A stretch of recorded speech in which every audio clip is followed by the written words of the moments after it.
Biografi lengkap Imam Abu Hanifah Nu'man bin Sabit.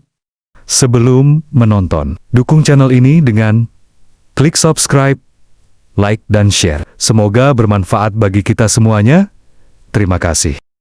1. Nama, kelahiran, dan latar belakang keluarga. Nama lengkapnya adalah Nu'man bin Sabit bin Zutha at-Taimi, lebih dikenal sebagai Imam Abu Hanifah. Ia lahir pada tahun 80 Hijriah, 699 Masehi, di Kufah, Irak, yang saat itu menjadi pusat ilmu dan kebudayaan Islam. Imam Abu Hanifah berasal dari keluarga keturunan Persia. Ayahnya, Sabit bin Zutha, adalah seorang pedagang kain yang sukses dan dikenal jujur. Dalam sebuah riwayat, disebutkan bahwa kakeknya, Zutha, adalah seorang yang masuk Islam pada masa pemerintahan Khalifah Umar bin Khattab. Keluarganya dikenal sebagai keluarga yang saleh dan memiliki perhatian besar terhadap ilmu agama. Imam Abu Hanifah awalnya mengikuti jejak ayahnya dalam perdagangan kain, tetapi kemudian tertarik mendalami ilmu agama setelah bertemu dengan seorang ulama besar Kufah yang bernama Asy-Syafi'i. Ulama ini menyarankan Abu Hanifah untuk menuntut ilmu, yang kemudian mengubah jalan hidupnya. 2. Pendidikan dan guru-guru. Kufah pada masa itu adalah salah satu pusat keilmuan Islam, tempat berkumpulnya banyak ulama dari kalangan sahabat dan tabi'in. Imam Abu Hanifah berkesempatan menimba ilmu dari mereka, sehingga keilmuannya memiliki sanad yang kuat hingga ke Rasulullah Shallallahu Alaihi Wasallam. Beberapa guru utamanya adalah Hamad bin Abi Sulaiman, guru utama dalam ilmu fikih. Abu Hanifah belajar darinya selama 18 tahun. Atha bin Abi Rabah, ulama besar Makkah yang merupakan murid Ibnu Abbas dan ahli dalam hadits serta fikih. Ikrimah, murid dari Abdullah bin Abbas, seorang pakar tafsir dan hadits.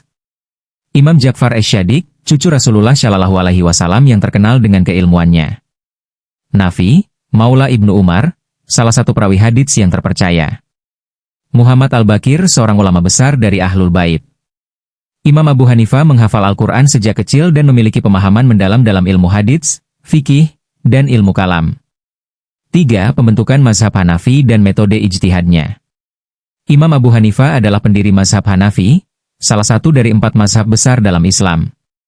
Mazhab ini berkembang pesat di berbagai wilayah seperti Turki, Pakistan, India, Bangladesh, Afghanistan, Mesir, dan sebagian besar wilayah Timur Tengah serta Asia Tengah.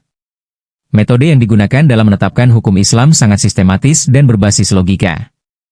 Urutan sumber hukumnya adalah Al-Quran sebagai sumber utama hukum Islam.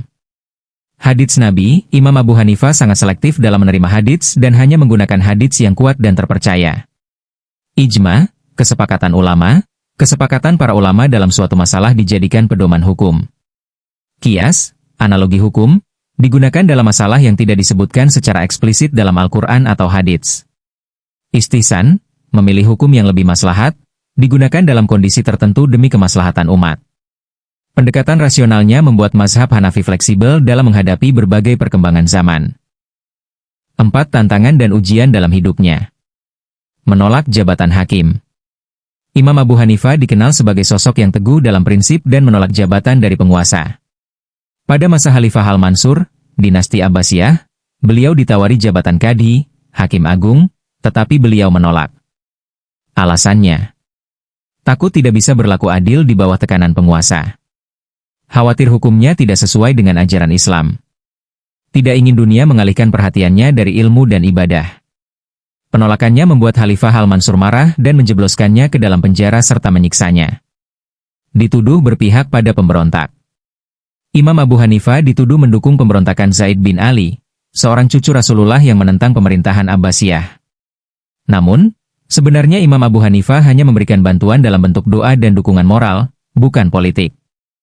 5. Wafat dan warisan ilmu. Imam Abu Hanifah wafat pada tahun 150 Hijriah, 767 Masehi, dalam usia 70 tahun. Beberapa riwayat menyebutkan bahwa beliau wafat di dalam penjara setelah diberi racun.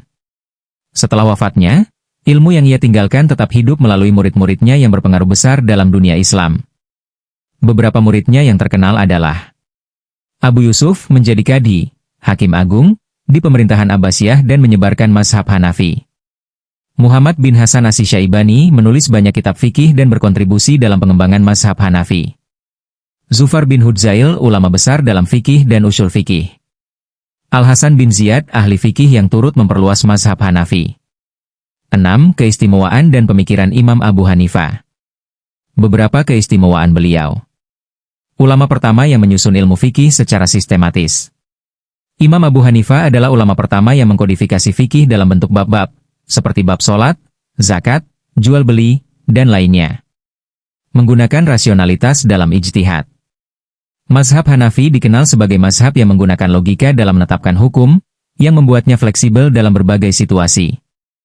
Memiliki hafalan hadits yang kuat. Meskipun sering disebut lebih mengutamakan qiyas, Imam Abu Hanifah sebenarnya memiliki pemahaman hadits yang sangat mendalam. Berani menentang penguasa yang zalim. Ia tidak pernah takut menghadapi penguasa yang tidak adil, bahkan rela dipenjara daripada mengkhianati prinsipnya. Mazhabnya menjadi yang paling luas digunakan. Saat ini, mazhab Hanafi adalah mazhab dengan pengikut terbanyak di dunia Islam. Kesimpulan. Imam Abu Hanifah adalah seorang ulama besar yang memiliki pengaruh mendalam dalam perkembangan hukum Islam. Dengan kecerdasan, keteguhan prinsip, dan metode berpikir rasionalnya, ia berhasil membentuk mazhab Hanafi yang menjadi salah satu mazhab terbesar dalam Islam. Warisan ilmunya tetap hidup hingga sekarang, menjadi rujukan bagi jutaan umat Islam di berbagai belahan dunia. Terima kasih sudah menonton. Ikuti terus kisah-kisah inspiratif selanjutnya. Jangan lupa dukung channel ini, klik subscribe, like, dan share.